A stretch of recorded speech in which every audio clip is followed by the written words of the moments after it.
নমস্কার সকলকে, কেমন আছেন আপনারা সকলে? আশা করি নিশ্চয়ই খুব ভালো আছেন। আমিও খুব ভালো আছি। পিয়ালিশ প্যাশন চ্যানেলে আরেকটু নতুন ব্লগ নিয়ে হাজির হয়ে গেলাম। এই শনিবার আজকে সকাল সকাল বেরিয়ে পড়েছিলাম একটু বাজার দোকান করার জন্য। তো বাজার দোকান করার আগে একটু ভাবলাম এটিএম থেকে কাজটা মিটিয়ে তারপরে বাজার করি। তো এখানে টুকটাক বাজার করে বাড়ি এসে রান্না চাপিয়ে দিলাম। আজকে বানাবো বাগদা চিংড়ি মাছ দিয়ে পুঁই শাকের ঘন্ট। এটা পাগড়া বলে না চাবড়া বলে ঠিক জানি না, তবে এই চিংড়ি মাছ দিয়ে আজকে আমি পুঁই শাকের ঘন্ট বানাবো।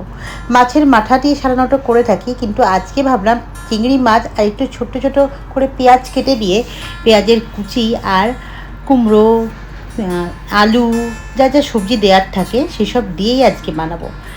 কারণ এটা আমার নিজস্ব পার্সোনাল পুরো রান্না। এই পেঁয়াজ দিয়ে পুঁই শাকটা আমি অনেকবার করেছি। প্রথম যখন করি সবাই ভেবেছিল ভালো লাগবে না, ভালো লাগবে না। আমিও একটু মনোক্ষুণ্ণ হয়েছিলাম যে ভালো লাগবে না, কিন্তু শেষ মুহূর্তে কিন্তু এই পুঁই শাকের ঘন্টটা কিন্তু খেতে দুর্দান্ত হয়েছিল। নিজে রান্না করতে করতে অনেক রকমের রান্নার এক্সপিরিয়েন্স বেশ ভালোই লাগে। এদিকে মাছ বানাবো, এখানে জ্যান্ত রুই মাছ আছে আর একদিকে 2 পিস কাতলা মাছ আছে। কাতলা মাছটা বানাবো আমার ছেলের জন্য, আর রুই মাছগুলো বাড়ির সকলের জন্য। এদিকে পুঁই শাক কুমড়ো চাপিয়ে দিয়েছি, আর যা যা মশলা দেবার লঙ্কা, হলুদ, জিরে, ধনে আর একটু সর্ষে বাটা দিয়ে এই পুঁই শাকটা বানাবো। সর্ষে বাটা আমি দিতাম না, কিন্তু আমার শাশুড়ি মা বলাতে আমি একটু সর্ষে বাটা এতে অ্যাড করেছিলাম। খেতে বেশ ভালোই হয়েছিল। আর এখানে ভালো করে মশলার সাথে সবজি কষিয়ে নিচ্ছি, আর এখানে ভালো করে আলু কুমড়ো সিদ্ধ হয়ে গেছে। এবার পুঁই শাকটা ঢেলে দিয়ে আর একটু কিছুক্ষণ করলেই পুঁই শাক একদম রেডি হয়ে যাবে। আর পাশেই গ্যাসের অন্য কড়াতে আমি মাছ ভাজতে দিয়ে দিলাম। আজকে ছেলের স্কুল নেই, কিন্তু অফিসের তাড়া আছে, তাই অফিসের যাওয়ার জন্যই আমার এসব রান্নার আয়োজন সকাল সকালই হয়ে যায়। কারণ শুভ তাড়াতাড়ি বেরিয়ে যাওয়া মানে আমার রান্নার পাটটাও তাড়াতাড়ি হয়ে যায়। আর ওই ভোর 5টার সময় উঠি, তো রান্নাটা মনে হয় 8টার মধ্যে কমপ্লিট করে ফেললেই আমার ভালোই লাগে। পুঁই শাকটা রেডি হয়ে গেছে। এবার ওপর দিক দিয়ে একটু সর্ষে বাটা ছড়িয়ে দিলাম, দিয়ে আরও 5-10 মিনিটের মতন হতে দেবো। তারপরই পুঁই শাক একদম রেডি। আর ওপর দিক দিয়ে একটু চিংড়ি মাছগুলো দিয়ে দিলাম। আমি পুঁই শাক করছি, কিন্তু এতটুকু আমি জল অ্যাড করিনি। ওই কষিয়ে কষিয়ে ভালো করে ঢাকা দিয়ে দিয়ে আমি সবজিগুলোকে সিদ্ধ করছি। এতে পুঁই শাকের স্বাদটা একটু দ্বিগুণ হয়। আমার মনে হয় প্রত্যেকটা সবজি থেকে মাংস থেকে যাই রান্না করি না কেন, যত জল কম দেওয়া যায় সবজিতে, ততই সেই সবজির টেস্ট বেশি হয়ে যায়। এইদিকে মাছগুলো ভাজা হোক, আর এদিকে পুঁই শাকটা আমার রেডি হয়ে গেছে একদম। এদিকে সর্ষে বাটা টমেটো দিয়ে মাছের ঝাল বানাবো। আর এই টমেটো দিয়ে এই জ্যান্ত মাছের ঝালটা খেতে কিন্তু ভীষণ ভালো লাগে। তাই সর্ষে বাটা টমেটো আর এই সামান্য একটু আদা টুকরো দিয়ে এই মাছের ঝালটা একদম রেডি করে দেবো। আর এদিকে ছেলের জন্য সকালে জলখাবার রেডি করছি, দুধ, কর্নফ্লেক্স আর তার সাথে বানানা কেটে দিয়েছি ছোটো ছোটো করে। ওটা দিয়েই ওর সকালে এখন আপাতত জলখাবার শেষ হোক, তারপর 11টা নাগাদ একটু ফল কেটে দেবো, ওটা দিয়েই ওর হয়ে যাবে। কার্টুন দেখছে, ওই ফাঁকেই আমি ওকে জলখাবারটা দিয়ে আসলাম। ও নিজে নিজে আরামসে খেয়ে নেবে। জলখাবার কমপ্লিট করে পড়তেও বসে গেছে। চলুন এবার আমি যাব একটু কেনাকাটি করতে। বাইরে যে পরিমাণে গরম, আমি এসেছি মন্দিরে ঠাকুর দর্শন করতে। কারণ আমার বাড়ির সামনে আছে রাধা গোবিন্দের মন্দির, এখানে আমি প্রায়শই এসে থাকি। তাই এখন এই গরমেও কাঠফাটা রোদ্দুরে মাথায় মুড়ি টুড়ি দিয়ে আমি গোবিন্দের দর্শন করতে চলে এলাম।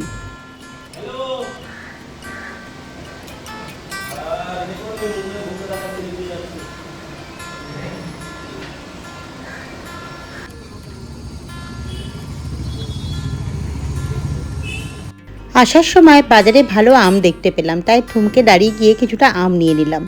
আর নিজের জন্য কিছুটা কসমেটিক কিনে নিয়ে চলে এলাম, যেমন হেয়ার স্পা হিসাবে লরিয়ালের যে স্পাটা ইউজ করি, সিঁদুর, ছেলের শ্যাম্পু, ছেলের বডি লোশন, আমার নিজের জন্য যা যা লাগে ওগুলো নিয়ে বাড়ি এলাম। সন্ধে হতে না হতেই ছেলেকে নিয়ে একটু নিচে নামলাম, ও একটু নিচে খেলুক।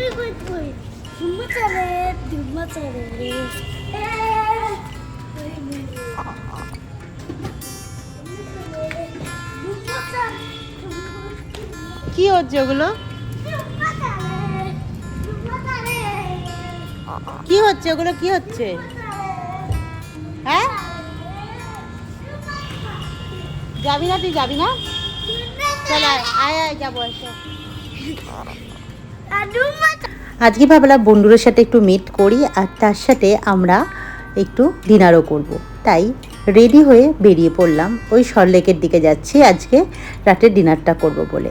আর শনিবারের রাত, কাল রবিবার আছে, পরের দিন ঈদ আছে, সোমবার ছুটির দিন, লম্বা একটা উইকেন্ড পেয়েছি, তাই ভাবলাম আজকে একটু রাত্রির করেই বেরোই, গিয়ে একটু ডিনার করে আসি। সেই গন্তব্যস্থলে চলে এলাম যেখানে আজকে রাতে আমরা ডিনার করব। আর এখানে অনেক ইউটিউবের রিলস দেখেছি, অনেক ইনস্টাগ্রামের রিলস দেখেছি, কিন্তু আসবো করে আসা হচ্ছিল না। ফাইনালি আমরা আসলাম, এসে এখানে আজকে বন্ধুদের সাথে মিটও করলাম। ওজি বাইরাল লেক, এখানে একটা ক্যাফে বা রেস্টুরেন্ট যাই বলুন না কেন, খুব সুন্দর জায়গাটা। আমাদের এখানে 45 মিনিট টাইম দিল, তো 45 মিনিট এখানে দাঁড়িয়ে থাকতে লাগবে না, এখানে এত সুন্দর জায়গাটা আপনার সারা 45 মিনিটটাই মনে হবে ঘুরে ঘুরে কীভাবে কেটে গেল। এখানে একটা প্লে গ্রাউন্ড আছে যেখানে সবাই খেলছে, আর আমার ছেলেটা এই ক্রিকেট দেখতে গিয়েই 20টা মিনিট ওখানেই দাঁড়িয়ে পড়লো। আর আমরা আশপাশটা একটু ঘুরে দেখলাম, বেশ সুন্দর জায়গাটা। মনে হবে না যে কলকাতার মধ্যে এত সুন্দর একটা জায়গা আছে, বেশ অন্যরকম লাগছে একটা জায়গাটা। এত গরমের মধ্যেও মনে হচ্ছে এই জায়গাটা কি সুন্দর শান্ত, আর এত সুন্দর হাওয়া দিচ্ছে না, পুরো সেই বলে না এই গরমের মধ্যেও হাওয়াটা সুন্দর লাগে, সেরকম ঠান্ডা ঠান্ডা একটা বাতাস দিচ্ছে, বেশ ভালো লাগছে। আর আমরা বেশ বন্ধুবান্ধব মিলে এখানে গল্প করছি, এনজয় করছি, আর আমার ছেলেকে নিয়ে তো সারাক্ষণ কেটেই গেল।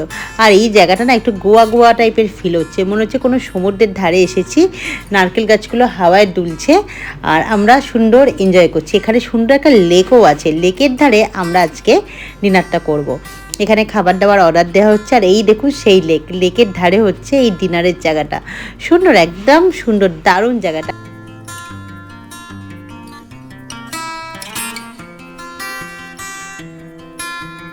এখানে খাবার অর্ডার দেওয়ার সাথে সাথে আমি ভালো করে একটু দেখে নিলাম, আর এখানে আমাদের খাবার এসে গেছে। খাবারে অর্ডার দেওয়া হয়েছিল কাবাব, গরম গরম কাবাব দেওয়া হয়েছে। কাবাবটা কিন্তু দেখছিলাম ভীষণ গরম, প্লেটে তো নিয়েছি, এবার খেয়ে দেখা যাক, খেয়ে তো বলবো এর টেস্টটা কেমন। কিন্তু এতটা গরম খেতে পাচ্ছিলাম না, অল্প অল্প মুখে দিলাম, কিন্তু দারুণ টেস্টটা, কিন্তু দারুণ। খাবার দাবারের কোয়ালিটি কিন্তু খুব ভালো। আর এখানে একটা হানি পর্ন অর্ডার দেওয়া হয়েছিল, আর বিভিন্ন রকমের জুস তো ছিলই, সেই জুসগুলো, আর তার সাথে স্টার্টার। আর এখানকার জায়গাটা এতটা সুন্দর, ডিনারটা পেট ভরার থেকে এই জায়গাটাই দারুণ মন ভরে যাবে। আর ওপেন এয়ারে যেহেতু ডিনার করছিলাম, তাই উপর দিয়ে প্লেন যাচ্ছিল, আর আমরা কত কিছু বলে যাচ্ছিলাম যে চল আমরা প্লেনে উঠে কোথাও একটু ঘুরে আসি, ওদেরকে দাঁড়াতে বলি, এইভাবেই মজা করছিলাম। আমরা এখানে 8টার মধ্যে এন্ট্রি করেছিলাম, আর এখন দেখতে দেখতে 10টা বেজে গেল। আমার ছেলে 2 ঘন্টা কীভাবে পার করে দিল সেটাই আমি বুঝতে পারলাম না, ওই একটা চেয়ারে বসে বসে। এবার ওকে বললাম চল একটু খেলিয়ে নিয়ে আসি, নাহলে ও এবার বোর হয়ে যাবে। আমরা মেন কোর্স অর্ডার দিয়েছিলাম, সেই মেন কোর্সও চলে এসেছে, বেশ দারুণ দারুণ খাবারের কোয়ালিটি ছিল। আর খেতে খেতে আমি একটু ঘুরে ঘুরে বেড়াচ্ছিলাম। এখানকার জায়গাটা এতটা সুন্দর ছিল যে ঘুরে ঘুরে না দেখলে জায়গাটা কভার করা যাবে না। ভীষণ বড় একটা এরিয়া, যেখানে একটু ঘুরে ঘুরে দেখার মতনই জায়গা। আর এখানে কাজ এখনও চলছে, পুরো কাজ কমপ্লিট হয়নি, কিন্তু যতটুকু হয়েছে দারুণ। এখানে দিনে বলুন, দুপুরে বলুন, রাতে তো কোনো কথাই হবে না, দুপুরেও এই লেকটার সাইডে লাঞ্চ করার জন্য পারফেক্ট জায়গা। এখানে অতটা গরম লাগবে না। এদের ভিতরে বাইরে দুটো জায়গাতেই বসে আপনারা ডিনার লাঞ্চ করতে পারেন। আর এই জায়গাগুলোতেও লাঞ্চ করা বা ডিনার করার জন্য রেডি করছেন ওনারা। আর উল্টো দিকে দেখুন লেক, এই যে লেকের অপোজিটে হচ্ছে নিউ টাউন। এত সুন্দর লাগছে জায়গাটা। আর সোমবার যেহেতু ঈদ, তাই ওপরে আকাশে আছে চাঁদ, চাঁদের আলোটা পুরোপুরি লেকের ওপরে পড়েছে, লেকটাও অসম্ভব সুন্দর লাগছে। আর ডিনার কমপ্লিট করে আমরা একটু ঘুরে নিলাম। আর এখানে একটা বাবুই পাখির বাসার মতন করা আছে, ওখানে এসে কিছুটা সেলফি তুলে নিলাম। সেলফিগুলো দারুণ হয়েছিল। আর সেই সেলফি তোলার পরে আমরা রেস্টুরেন্টটাও একটু ঘুরে নিলাম। রেস্টুরেন্টটা হচ্ছে এসি, আর বাইরেটা হচ্ছে নন এসি। এখানে বড় থেকে ছোট সকলে সুন্দরভাবে এনজয় করতে পারবেন, দারুণ যাবে একটা বেলা।